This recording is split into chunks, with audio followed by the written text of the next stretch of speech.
কাশ্মীরের শেষ ও লাদাখের শুরুতে যেই ভ্যালি আসে সেটি হলো সোনমার্গ। লাদাখ এখান থেকে মাত্র 25 কিলোমিটার দূরে অবস্থিত। সোনমার্গ, যার আরেক নাম হলো সোনার তৃণভূমি, ভারতের জম্মু ও কাশ্মীর রাজ্যে অবস্থিত একটি মনোরম শহর। সোনমার্গ তার শ্বাসরুদ্ধকর প্রাকৃতিক দৃশ্য, আশ্চর্য প্রাকৃতিক সৌন্দর্য এবং মনোরম তৃণভূমির জন্য বিখ্যাত। এই স্থান থেকে অমরনাথ গুহা এবং খাজিওয়ার গ্লেশিয়ারের মতো বেশ কয়েকটি হাইকিং ট্রেলের প্রবেশদ্বার হিসেবেও কাজ করে। তাপমাত্রা এখানে থাকে সারা বছর 2 থেকে 4 ডিগ্রির কাছাকাছি। বিখ্যাত সোনমার্গ 0 পয়েন্টে ভ্রমণের উপভোগ্য জায়গা, যেখানে অনেক বরফ দেখার জন্য প্রচুর দর্শনার্থীরা 0 পয়েন্টে পৌঁছায়।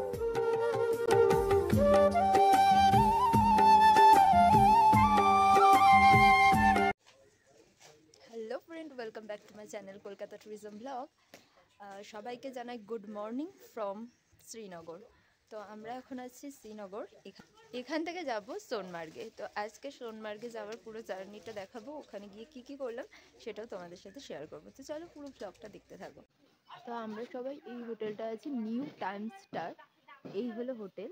আর একদম হোটেলের অপোজিটে এখানে কিন্তু ঝিল রয়েছে, ঘর থেকে দেখা যাচ্ছে।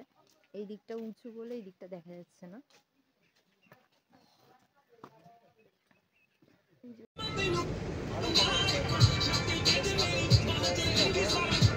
আজকে প্যাসেঞ্জার কমে গেছে। আমরা সবাই সকাল সকাল হোটেল থেকে ব্রেকফাস্ট করেই বেরিয়ে পড়লাম আমাদের গন্তব্যে যাওয়ার জন্য, যেটি হলো সোনমার্গ। আজ তোমাদের সোনমার্গ পুরোটা ঘুরে দেখাবো। আমি এখন ডাল লেকের পাশ থেকেই যাচ্ছি গাড়ি করে, দেখতেই পাচ্ছ তোমরা। বাদিকে রয়েছে ডাল লেক, আর রাস্তাটা দেখো খুব সুন্দর। এখানে সন্ধ্যাবেলায় এলে পুরো অন্যরকম একটা লুক এখানে দেখতে পাওয়া যায়।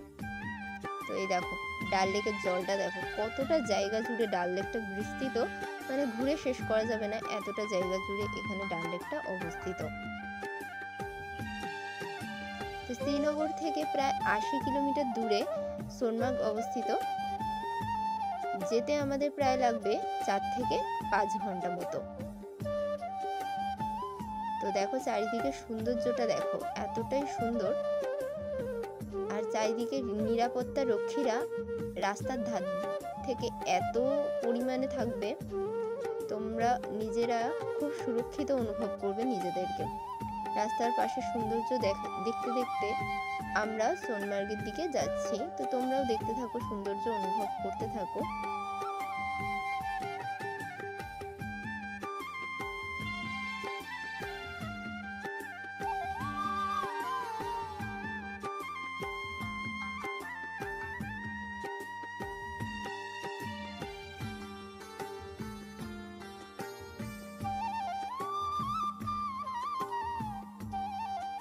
তো আমরা কিন্তু একদম ঝিলাম নদীর ধারেই দাঁড়িয়ে আছি। এখানে কিছুক্ষণের জন্য ব্রেকফাস্ট করার জন্য ড্রাইভারও ব্রেকফাস্ট করার জন্য গাড়িটা থামলো।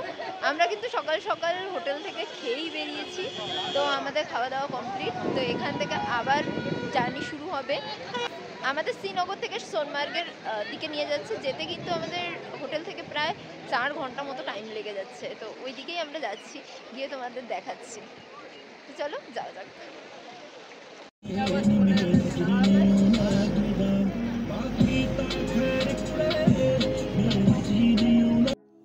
এইখানে আসার পরে আমরা দেখতে পেলাম রাস্তার দুধার থেকে বরফ শুরু হয়ে গেছে, আর খুব সুন্দর পাশ থেকে ক্রিস্টাল ক্লিয়ার জলের একটা স্রোত বয়ে চলেছে। এত সুন্দর লাগছে জানলা থেকে বাইরের প্রকৃতিটা। আর ওয়েদারও খুবই সুন্দর, একদম পরিষ্কার ক্লিয়ার ওয়েদার ছিল। তো সেই কারণে আজকে ঘোরাটা খুবই সুন্দর হবে। তো দুই সাইডের রাস্তা এনজয় করতে করতে আমরা কিন্তু সোনমার্গের দিকে যাচ্ছি। আর যেতে যেতে দুই সাইডে এত উঁচু উঁচু পাহাড়, মাথা উঁচু করে করে দেখতে হচ্ছে দুই সাইডের পাহাড়গুলো। আর গাড়িতে যেহেতু খুব জোরে জোরে গান বাজছিল, সেই জন্য কপিরাইট আসার কারণে অরিজিনাল সাউন্ডটাকে পুরোপুরি মিউট দিয়ে দিতে হচ্ছে। তো দেখতে পাচ্ছ চারিদিকে শুধু সাদা বরফের পাহাড় দেখা যাচ্ছে, আর কিছুই দেখা যাচ্ছে না। দূরে ওই ব্রিজে লেখা রয়েছে ওয়েলকাম টু সোনমার্গ, এরকম একটি লেখা। এর ভেতর থেকে গাড়িটা যাওয়ার কথা, কিন্তু আমাদের গাড়িটা গেল না। তো দেখতে দেখতে আমরা চলে এলাম সোনমার্গ ভিলেজের কাছাকাছি। নদীর ওই পাশেই দেখতে পাচ্ছ, এটা হলো সোনমার্গ ভিলেজ। এটা 2 কিলোমিটার অঞ্চল জুড়ে বিস্তৃত। এখানে এতটাই শীতকালে বরফ থাকে যে এখানকার লোকেরা কিন্তু সোনমার্গের নিচু এলাকার দিকে চলে যায় যখন শীতকাল থাকে তখন। মানে এখানে তোমরা সারা বছর, গরমকাল হোক শীতকাল হোক, সারা বছরই কিন্তু বরফ দেখতে পাবে। এখানে কিন্তু আমাদের নামিয়ে দিল, এই যে সবাই নেমে গেছে। গাড়ির মধ্যে পড়ে গেল।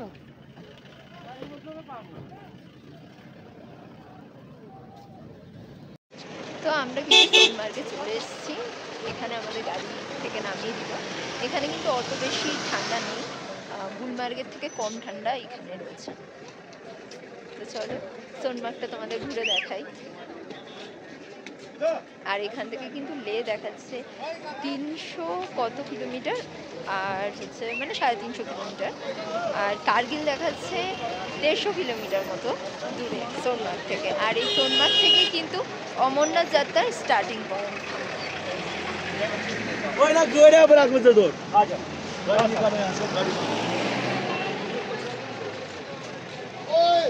বাড়ির থেকে শাড়ি এনেছিলাম, ভেবেছিলাম পরবো, তো লোকে এত বললো কি এখানে খুব ঠান্ডা, খুব ঠান্ডা, পরা যাবে না। এখানে লেখা দেখতেই পাচ্ছ, আই লাভ সোনমার্গ। তো সত্যি সোনমার্গের প্রেমে পড়ে যাওয়ার মতো এখানে ওয়েদার। এখন কলকাতায় গরমে সবাই মারা যাচ্ছে এরকম অবস্থা, আর এখানে আমরা ঠান্ডায় মারা যাচ্ছি। তো গুলমার্গে থেকে এখানে ঠান্ডাটা আমার কম মনে হলো সোনমার্গে। দেখো আমরা কোথায় চলে এসেছি, একদম সোনমার্গের একদম উঁচু পয়েন্টে। এখানে সব স্লেজ গাড়ি, ওই যে সবাই চড়ছে স্লেজ গাড়ি, আমাদের টিমের সবাই। আর হচ্ছে এখানে স্নো বাইকও রয়েছে, দেখতে পাচ্ছ, যেখানেই যাও সেখানেই স্নো বাইক, স্লেজ গাড়ি এগুলো রয়েছে। এবার আপনাদেরকে দরদাম করে নিতে হবে কত কি করে দিচ্ছে। এখানে দেখো একদম পা কিন্তু একদম বরফের মধ্যে ঢুকে ঢুকে যাচ্ছে। এই দেখো পা স্লিপ খাচ্ছে বরফে উঠতে গেলে, দেখছো। যে যার মতো, ভালো জুতো না নিয়ে আসলে ওখানে জুতো ভাড়া পাওয়া যাচ্ছে 50 টাকা করে। আগের ভিডিওতে আমি তোমাদেরকে গুলমার্গ সম্পূর্ণটা ঘুরিয়ে দেখিয়েছি, কিভাবে যেতে হবে সম্পূর্ণ ডিটেলস তোমাদেরকে আমি দিয়ে দিয়েছি। সেটাই ভিডিও যদি না দেখে থাকো অবশ্যই তোমরা আই বাটনে ক্লিক করে দেখে নিতে পারো। আর যারা প্রথমে গুলমার্গ যাচ্ছ পরে সোনমার্গ আসছো, তারা অবশ্যই হচ্ছে গুলমার্গের যে কোনো রাইড অ্যাভয়েড করে তোমরা কিন্তু সোনমার্গে সেই রাইডগুলো অনেক কম দামের মধ্যে পেয়ে যাবে।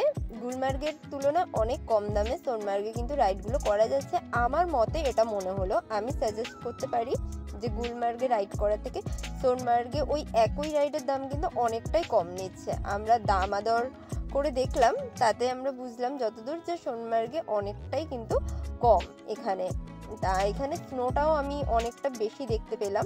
আর গুলমার্গে যেদিন গেছিলাম ওই দিন প্রচুর রোদ্দুর ছিল, অতটা এনজয়ও করতে পারিনি। তো সোনমার্গে যেদিন এসেছিলাম সেদিন এখানে আর কি স্নো ফলও আমরা দেখতে পেয়েছিলাম, হালকা হালকা স্নো পড়ছিল এখানে। আর এখানে একটু ওয়েদারটা বেশি ভালো গুলমার্গের অনুযায়ী, এখানে অল্প ঠান্ডা। গুলমার্গের তুলনায় এখানে ঠান্ডাটাও কিন্তু অনেকটা কম।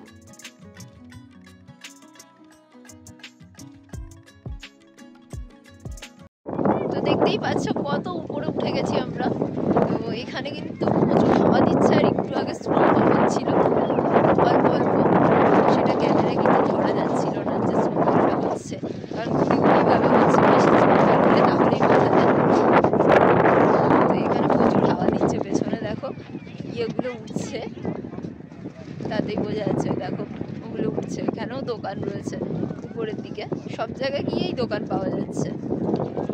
ভালো হবে বাবা, শুটিং চলছে, দুটো ক্যামেরাম্যান। ওরে কি করছিস রে? আর তো দু চারটেই আছে। আরে জ্যাকেটটা ধরো, একটু ধরো। আর কি কাশ্মীর কালকে আসবো আমরা? গলাটা ধরো যেটা করে। হয়ে যাবে এই তো shoot shoot shoot shoot heavy heavy ওরে এটা নয়, এটা আমি বলিনি। তাহলে কি বলেছো? চলে দিল ও আচ্ছা আচ্ছা বলতে বলিনি যা এটা নয়, বাই এই বাই দিক থেকে ওঠাও। মানে সামনে দিয়ে তুলবে না পাটা উপর থেকে তুলবে নিচু হয় আরে ওরকম নিচে, না আর একটু পেছনে, নিচে হ্যাঁ, হ্যাঁ হ্যাঁ হ্যাঁ এইভাবে হ্যাঁ পাটা দিয়ে হ্যাঁ হ্যাঁ এবার ঘোরাও ঘোরাও টুপি খুলে গেছে। চার তো আমরা এখন এবার নিচে যাচ্ছি, এখানে অনেক রিলস বানিয়ে নিলাম, ফটোশুট করে নিলাম, এবার সবাই নিচে যাচ্ছি। আমরা ওর ব্লগে ঢুকে গেলাম। হ্যাঁ ব্লগে আছো অনেক জায়গায়, কালকেই তো দিলাম ব্লগটা। তো আমরা এখন ন্যাশনাল হাইওয়ে 1 এর উপর দিয়ে ফেরত যাচ্ছি।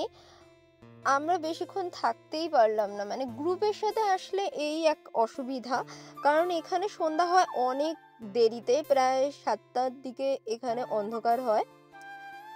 তো আমরা আরও ঘুরতে পারতাম, আমার তো আরও ঘোরার ইচ্ছে ছিল, কিন্তু আমাদের সাথে যেহেতু গ্রুপ ছিল তাদের অর্ধেকের ছিল শরীর খারাপ আর অর্ধেকের ছিল বাড়ি যাওয়ার তাড়া, এরা কেনই বা ঘুরতে আসে আমি জানি না। তো সবাই চলে এসেছিলো গাড়িতে, তো আমাদেরকেও আসতে হবে গাড়িতে, তো সেই জন্য বারবার করে কল করছিল, তার ফলে আমরা আরও ঘোরার ইচ্ছা থাকা সত্ত্বেও আমাদের ফেরত আসতে হচ্ছিল। সবথেকে বেস্ট হয় একা একা গ্রুপ প্ল্যান না করে একা একা তোমরা যাও, এনজয় করো, ফেরত আসো বাড়ি, কোনো মনে গিল্টি থাকবে না। বাট তোমরা যদি অন্য কারো গ্রুপের সাথে যাও তাহলে তোমাদের সব জায়গায় গিয়ে তাড়াহুড়ো করতে হবে, তাড়াহুড়ো করার ফলে তোমরা ভালো করে ফিলই করতে পারবে না।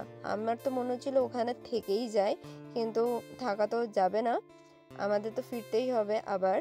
তো তার জন্য আমরা আবার ফেরত যাচ্ছি শ্রীনগরের দিকে।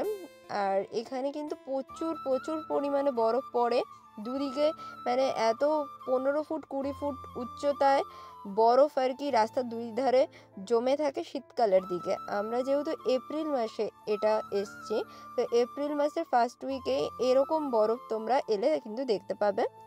আর সবাই যেখানে সেখানে রাস্তায় গাড়ি দাঁড় করে যত পারছে তত মেমোরি ক্যাপচার করছে।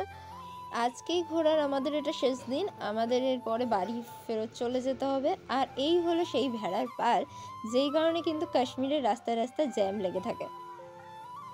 আর এই হলো ডাল লেক, এখানে ডাল লেকে সমুদ্রের মতো আর কি হাওয়ার ফলে স্রোত বইছে, সেটাই আর কি ক্যাপচার করার চেষ্টা করছিলাম। ক্যামেরায় অতটা বোঝা যাচ্ছে না, জুম করে ক্যাপচার করার চেষ্টা করছি। প্রচুর হাওয়া দিচ্ছে যাতে সমুদ্রের মতো ঢেউ হচ্ছে। এই দেখো অ্যাপেল গার্ডেনে পাতা হয়েছে, ফুল হয়নি।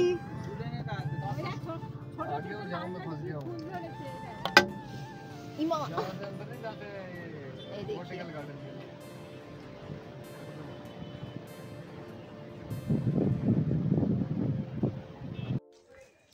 তো আজকের ভিডিওটা এখানেই শেষ করছি। আমরা কিন্তু সবাই রুমে ফেরত চলে এসেছি। তো তোমাদের কেমন লাগলো ভ্লগটা অবশ্যই কিন্তু জানাতে ভুলো না, কমেন্ট করো অবশ্যই কেমন লাগলো, কমেন্ট করে জানিও। তো দেখা হচ্ছে পরবর্তী আরেকটি ভিডিওতে, ততক্ষণ ভালো থেকে সুস্থ থেকো। আজকের জন্য টাটা, বাই বাই। আর সবার এখানে এসে শরীর খারাপ হয়ে গেছে, এটাই সমস্যা, তো আজকের জন্য টাটা।